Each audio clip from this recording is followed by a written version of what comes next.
கொண்டக்கடலை சூப் செய்ய போகிறோம். அதை குக்கிங்கை ஸ்டார்ட் பண்ணதுக்கு முன்னாடி அதுக்கு தேவையான பொருள் என்னங்கிறத பார்த்துட்டு வந்துடலாம். கொண்டக்கடலை சூப் செய்ய தேவையான பொருட்கள்: வேக வைத்த கொண்டக்கடலை 1 கப், சிறிதாக நறுக்கிய சின்ன வெங்காயம் 10, பூண்டு 10 பல், இஞ்சி சிறு துண்டு, ஜீரகப்பொடி 1 டேபிள் ஸ்பூன், இடித்த மிளகு 1 டேபிள் ஸ்பூன், முழு மிளகு 1 டேபிள் ஸ்பூன், எலுமிச்சம்பழம் 1, பட்டை சிறு துண்டு, தக்காளி சாஸ் 2 டேபிள் ஸ்பூன், அரைக்கீரை 2 கைப்பிடி அளவு, தக்காளி 2, எண்ணெய் தேவையான அளவு, உப்பு தேவையான அளவு. கொண்டக்கடலை சூப் செய்ய தேவையான பொருளை பார்த்துட்டு வந்துடும். இப்போ குக்கிங்கை ஸ்டார்ட் பண்ணிடலாம். அதாவது இப்போ திருநெல்வேலி சைட்லாம் போனீங்கன்னு வச்சுக்கோங்களேன், அதை என்ன சொல்லுவாங்கன்னா, இதை கொண்டக்கடலை அப்படின்னு சொல்லுவாங்க. சென்னைக்கு வந்தீங்கன்னா அதை என்ன சொல்லலாம்னா மூக்கு கடலை அப்படின்னு சொல்லுவாங்க. ஆந்திரா, பாம்பே அந்த சைட்லாம் போயிட்டீங்கன்னா அதை சனா அப்படிம்பாங்க. எல்லாம் ஒன்று தான். ஆனால் இதில் வெரைட்டிஸ் நிறைய இருக்குது.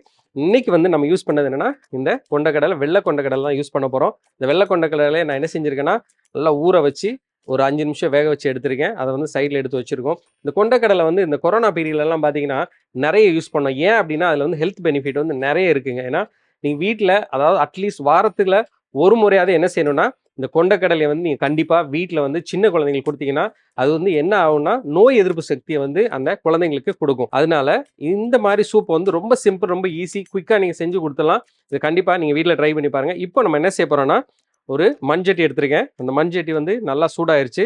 இதில் எண்ணெய் சேர்த்துடலாம்.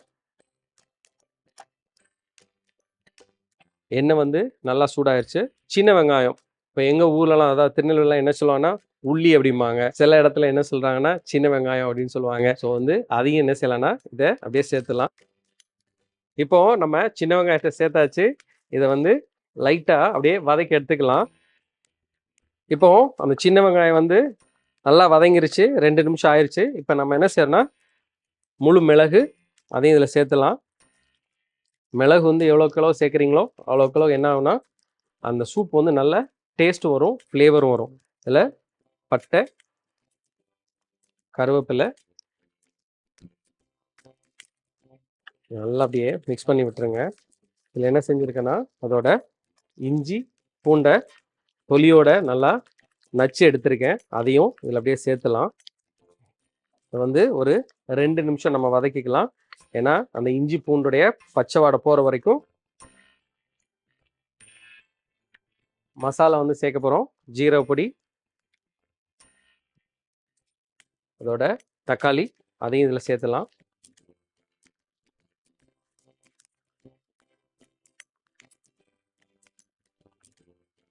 தேவையான அளவு உப்பையும் சேர்த்துக்கோங்க. இதில் கொஞ்சம் தக்காளி சாஸ் இருக்குது. நீங்கள் தக்காளி சாஸ் இல்லைன்னா நீங்கள் என்ன செய்யலாம்னா, தக்காளியை நல்லா அரைச்சி கூட நீங்கள் இதில் சேர்க்கலாம். இதில் நான் என்ன செஞ்சுருக்கேன்னா, தக்காளி சாஸை இதில் சேர்த்துருக்கேன். தக்காளி சாஸ் சேர்க்கணும்னு தேவையில்லை, இருந்தால் சேருங்க. அப்படி இல்லாட்டினா தக்காளி என்ன செய்யுங்கன்னா, ஒரு தக்காளி அரைச்சி நல்லா ஊற்றிட்டிங்கன்னா அது கூட போதுமானதான். இதில் என்ன செய்ய போகிறோன்னா, கீரை இருக்குது, கீரையும் இதில் அப்படியே சேர்த்துலாம்.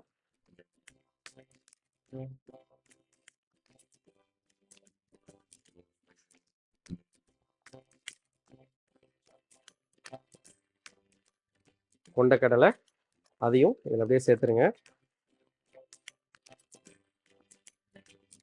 இது ரொம்ப சிம்பிளுங்க, ரொம்ப ஈஸி. ரொம்ப நேரம் இதை பண்ணணும் அப்படின்லாம் இல்லை.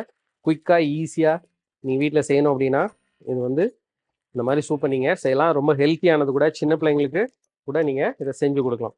இப்போ நான் என்ன செய்ய போகிறேன்னா, கொஞ்சம் தண்ணியை விட்டுறலாம். தண்ணி ஒரு 3 கப் நல்லா தண்ணியை விட்டுருங்க. நல்லா கொதிச்சு வரட்டும். கொதிச்சு வர வரைக்கும் நம்ம வெயிட் பண்ணலாம்.